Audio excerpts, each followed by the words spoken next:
Oui, allô, salam alaikum. Nous sommes sur Sewoka TV depuis Poitiers. Poitiers, c'est quel département déjà? C'est Nouvelle-Aquitaine. À Nouvelle-Aquitaine, ok. Nous sommes à Nouvelle-Aquitaine, la ville Poitiers. On est venu assister à l'événement des associations des Maliens de Poitiers. Et FCJ, l'anniversaire de FCJ, Force citoyenne pour la jeunesse. Pour la jeunesse malienne, ou de la jeunesse malienne. On est avec le président Ibrahima Sidibé. Ibrahima, comment vous allez? Très bien, très bien. Et je remercie Sewoka TV pour ses déplacements depuis Paris jusqu'à Poitiers. Machallah. Ibrahima, on est dans un parc là, vraiment, on a bien mangé, très bien mangé. Donc voilà.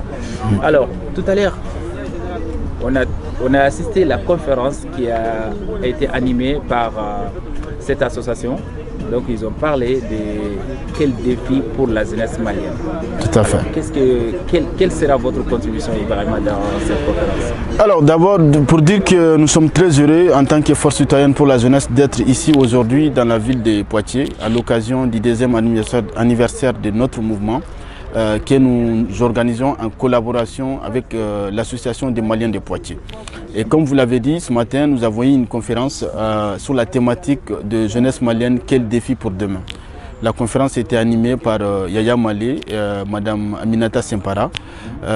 Les deux conférenciers ont parlé sur deux volets. Le premier volet, c'est sur l'engagement citoyen des jeunes. Donc nous posons la question en tant que jeunes, quel doit être notre engagement envers notre pays, ici au sein de la diaspora, mais aussi au niveau du Mali.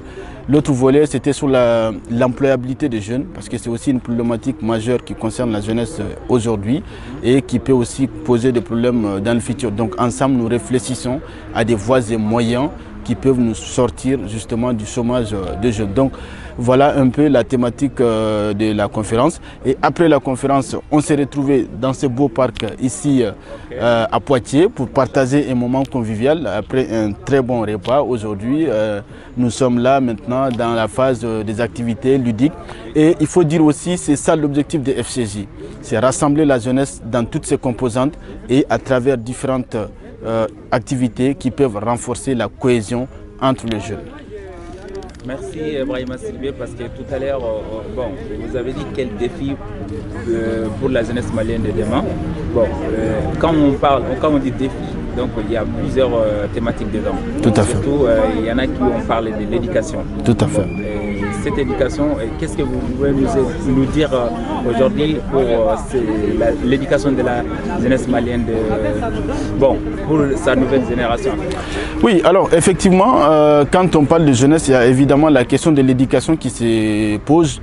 Aujourd'hui, le constat, c'est quoi? C'est qu'en termes d'éducation, on se rend compte que les filières de formation ne sont pas adaptées au marché de l'emploi. Et ça, c'est un vrai problème. Donc, ça veut dire qu'au niveau étatique, au niveau des autorités gouvernementales, en termes de politique éducative, nous devons aller vers un renouvellement du contenu des programmes et des filières, notamment en s'orientant sur des filières techniques dont on peut avoir besoin réellement. Parce que quand on regarde aujourd'hui, quand vous prenez un enfant qui est orienté vers le lycée professionnel, en général, les parents même les dissuadent d'aller au lycée professionnel. Parce que dans la mentalité des gens, ce sont les médiocres qui vont là-bas. Alors qu'aujourd'hui, le Mali a plus besoin d'électriciens, des maçons, des plombiers, par exemple, d'économistes, d'hommes de droit. Ce n'est pas pour dénigrer ces métiers-là. Mais quand on prend le besoin réel du pays, je pense qu'en termes d'éducation, nous devons s'orienter vers des métiers techniques qui ont plus d'impact dans notre société. Au niveau du résultat de l'éducation, on a eu une invitée qui a parlé déjà. Elle était aussi l'invitée de cette conférence qui est Sempara Aminata ou Aminata. Tout à fait, tout à fait. Donc elle nous a parlé aussi d'auto-entrepreneur. Elle-même déjà, elle a son entreprise qui est terrible. Tout à fait. Comment vous voyez les femmes maliennes dans l'entrepreneuriat? C'est une très bonne question et je remercie par cette occasion à travers Sewoka TV Aminata pour sa brillante intervention. C'est vrai qu'aujourd'hui, la question de l'entrepreneuriat féminin pose d'énormes défis. Mais quand on a des exemples comme Aminata ou comme bien d'autres, je pense que c'est encourageant parce que ça montre la voie aux jeunes filles qu'elles aussi, elles peuvent s'engager sur le chemin de l'entrepreneuriat et qu'elles devront avoir confiance en elles pour aller au bout. Parce que quand vous regardez aujourd'hui, en termes d'entrepreneuriat, parfois, le défi qui se pose aux femmes, c'est quoi? C'est qu'il est plus facile pour un homme d'avoir des clients, d'avoir un prêt en banque qu'une femme. Donc tous ces défis font de telle sorte qu'il y a beaucoup de femmes qui se voient des obstacles lorsqu'elles s'engagent dans l'entrepreneuriat. Mais encore une fois, lorsqu'on a des exemples, des initiatives comme celle-ci, et c'est ça l'objet de notre conférence, c'est de montrer à la jeune féminine, notamment au niveau de jeunes, qu'elles aussi, elles ont toute leur place dans l'entrepreneuriat au Mali, que ce soit au Mali, en France, ici ou au Mali. Avant de vous donner les derniers mots, Ibrahima, parle-nous un peu, juste un peu, c'est quoi Force citoyenne de la jeunesse malienne? Alors, Force citoyenne pour la jeunesse, c'est un mouvement qui a été créé il y a 2 ans. Donc, d'ailleurs, on est à Poitiers dans le cadre du 2e anniversaire. C'est un mouvement qui est créé. Merci beaucoup, merci beaucoup. C'est un mouvement qui est créé dans le cadre qui a été créé dans le cadre des élections du Conseil national de la jeunesse malienne de France. Mais on s'est dit qu'on peut aller au-delà et on doit aller au-delà. Donc c'est un mouvement qui a plusieurs objectifs. Premièrement, c'est de rassembler la jeunesse dans toutes ses composantes. Quand on dit ça, ça veut dire quoi? Ça veut dire le jeune étudiant, les diplômés, les jeunes qui sont dans des foyers et les jeunes franco-maliens. Premier élément. Deuxième élément, c'est un mouvement qui va au-delà de la région Île-de-France. Encore une fois, aujourd'hui, nous sommes en Nouvelle-Aquitaine. Donc c'est un mouvement qui rassemble l'ensemble des jeunes. C'est aussi un mouvement qui donne une tribune à la jeunesse à travers notre magazine Le Jeune qui paraît tous les 2 mois.